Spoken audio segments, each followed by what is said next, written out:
Hola, soy Marisa Glave y hoy día en Más Allá de la Coyuntura vamos a ver no solamente la encuesta sobre intención de voto para el Congreso, sino cuál es el riesgo de no saber qué cosa es lo que pasa con la famosa cifra repartidora y cómo es que finalmente un partido político llega a tener la cantidad de parlamentarios que tiene.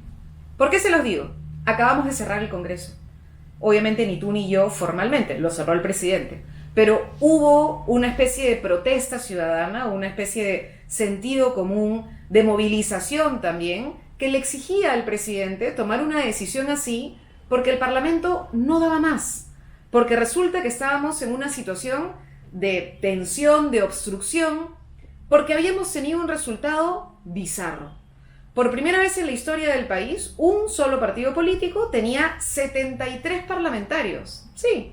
Y de pronto parecía que era inmanejable, como de hecho lo fue, cualquier espacio de negociación en términos democráticos dentro del Parlamento, y lo que tuvimos fue una especie de imposición a través de la fuerza de una mayoría sorprendente. Pero creo que es importante que tengamos claro un dato. La gente votó para que 73, ojo, 73 parlamentarios de Fuerza Popular del Fujimorismo estuvieran en el Congreso. No, la gente votó para que 25 parlamentarios de Fuerza Popular estén en el Congreso. ¿Cómo? Sí, tuvieron 73, pero el voto que ellos tuvieron, en la realidad, si es que todos hubiéramos votado, representaría solamente 25 parlamentarios si es que hacemos la proporción regular. Entonces, ¿cómo es posible que debiendo tener 25 terminaron teniendo 73? Eso es lo que quiero explicarles hoy, porque eso puede pasar en este proceso electoral. Y entonces, todo lo que hemos vivido y el hecho de que se esté yendo a una nueva elección podría terminar siendo un real fiasco y podríamos volver a tener un parlamento que no resuelva lo que tiene que resolver y, peor aún, siga generando crisis que no nos permite entrar al bicentenario de manera tranquila. Entonces, voy a explicarles. Primer punto, ¿cuánta gente puede votar? 23 millones de personas. ¿Un montón? Sí. 23 millones de peruanas y peruanos tenemos derecho a votar. Pero en el proceso electoral pasado, 4 millones decidieron no ir a votar. ¿Tienen derecho? Por supuesto que sí. Decidieron que no, por distintas razones, sean laborales, en fin, las que sean, no votaron. Pero además de eso, 6 millones y pico, casi 6 millones y medio de peruanos y peruanas, o viciaron su voto o votaron en blanco. En el caso del Parlamento, ojo, es diferente que con la presidencia. Con la presidencia la gente vota mucho más porque tiene mucha más claridad de a quién quiere que sea presidente. Y en el Congreso hay mucho más voto viciado y hay mucho más voto en blanco. Entonces, 6 millones votaron blanco y viciado y 4 millones no fueron a votar. Es decir, 10 millones de peruanas y peruanos decidieron que, cual Poncio Pilatos, se lavaban las manos sobre lo que pasaba en el Parlamento. Y solo 12 millones votamos. Nuestro voto se repartió entre los distintos grupos políticos que participaban. De esos 12 millones de votos, hay un porcentaje adicional que votó por partidos políticos que no pasaron la valla. Hubo partidos políticos que, por ejemplo, concentraron altísima votación en algunas regiones, pero no alcanzó para cubrir el paquete entero, y entonces sus votos pasaron a sumarse a los votos como los blancos y viciados, porque en realidad no valen, es decir, no se pueden contar a la hora de la distribución. Segundo punto, estos 12 millones que votaron, menos los 10 millones que no votaron, pasan a tener un peso diferente. A pesar de que el voto de un partido, por ejemplo, veamos el último simulacro. El día de ayer se publicó en Perú 21 un simulacro de votación, es decir, cómo la gente votaría si mañana fueran las elecciones. En ese simulacro de votación, 60% de la gente votaría blanco o viciado. Y solamente 8% votaría por el partido fujimorista. ¿Pero qué pasa luego? Ese 8%, ¿cuánto vale? 21%. Así es. Si las elecciones hubieran sido ayer, o el día que se tomó el simulacro, habríamos tenido 21% de parlamentarios de Fuerza Popular cuando la gente solo votó 8% a Fuerza Popular. Entonces, nuestros votos son muy importantes.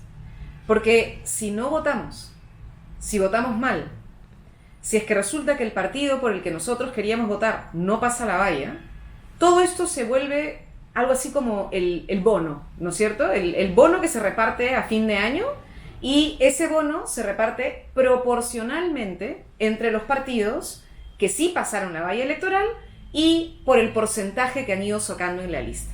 Así fue como Fuerza Popular, en lugar de tener 25 congresistas en la elección pasada, terminó teniendo 73 congresistas.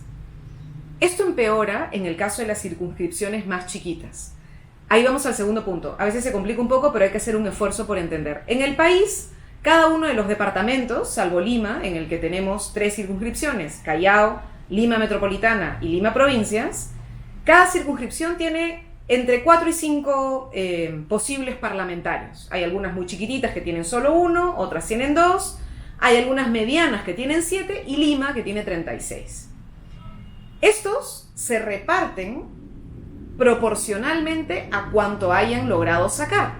Pero no entran todos, entran a través de la famosa cifra repartidora. Entonces, si un partido político saca, imaginemos, 15%, pero luego, como hemos visto, los que votaron blanco y viciado se le suman y pasa a tener 30 o 35%, en una circunscripción chiquita, donde por ejemplo hay 2, hay una altísima probabilidad que se lleve los 2 parlamentarios.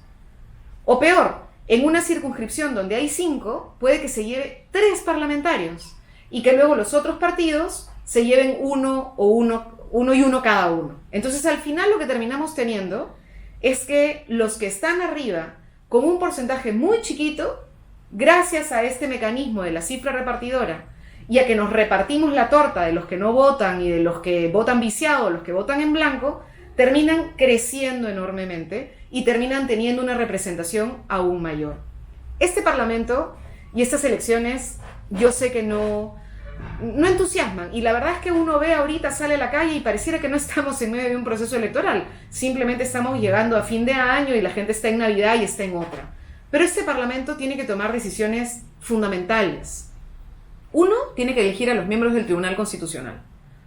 ¿Te suena chino? Bueno, el Tribunal Constitucional es muy importante. Podemos un día hacer un podcast especial sobre cada una de las sentencias que yo he podido ver que son fundamentales. Pero ahora es solamente recordarte que el Tribunal Constitucional decidió, por ejemplo, la libertad de la señora Keiko Fujimori, que el Tribunal Constitucional puede decidir si el presidente hizo bien o hizo mal en el cierre del Parlamento.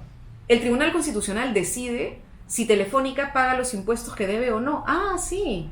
El Tribunal Constitucional tiene varios procesos de varias empresas que, por ejemplo, no quieren pagar los intereses acumulados de años que no han pagado impuestos en el país. ¿Y eso quién lo va a decidir?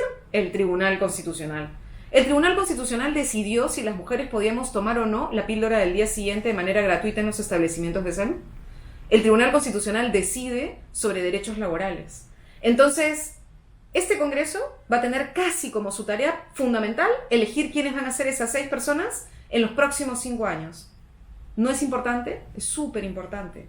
Ese Congreso también tiene que hacer una cosa importantísima, que es resolver parte del entrampamiento que tenemos hoy con los famosos cuellos blancos. ¿Se acuerdan? El tema de la corrupción entre jueces, fiscales, en fin, que ya no suena a la prehistoria. No es tan prehistoria, está aún vigente y latente.